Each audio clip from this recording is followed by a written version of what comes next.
Persiapan terus dilakukan sekolah swasta untuk menarik minat calon siswa sebanyak-banyaknya karena adanya pembatasan kuota penerimaan sekolah negeri tahun ini. Salah satunya SMA Muhammadiyah 2 Palembang yang telah membuka penerimaan siswa baru tahun ajaran 2017 serta menolak pungli.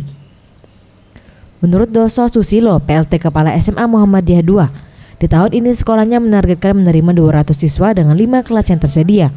Untuk menarik minat siswa, pihak sekolah telah melakukan promosi dengan memberikan diskon untuk uang pembangunan, serta fasilitas kelas yang tidak kalah dengan SMA negeri. Dalam kegiatan tes seleksi 1 nantinya pihaknya akan melibatkan pihak keamanan untuk menjaga proses transparansi penyeleksian dan mencegah adanya pungli. Kita sudah melakukan banyak kegiatan, salah satunya adalah kita melakukan promosi-promosi, baik itu promosi di tingkat ke antar siswa, dan juga kita melakukan promosi dengan menyebarkan banner ataupun umbul-umbul dalam rangka untuk penerimaan.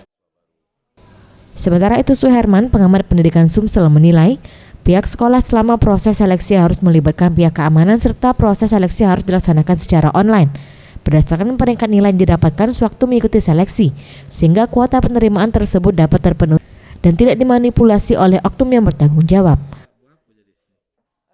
Siswa baru itu kita menggunakan sistem tes online, kemudian diumumkan pada saat hari itulah. Jangan sampai nanti pengumumannya berlama, misal 1 minggu atau 2 minggu baru diadakan pengumuman. Nah, ini yang timbul ada permasalahan-permasalahan yang tidak kita harapkan. Nah, saya berharap dengan penerimaan siswa baru itu pas pengumuman hari itu kita umumkan. Tim Liputan Sriwijaya TV.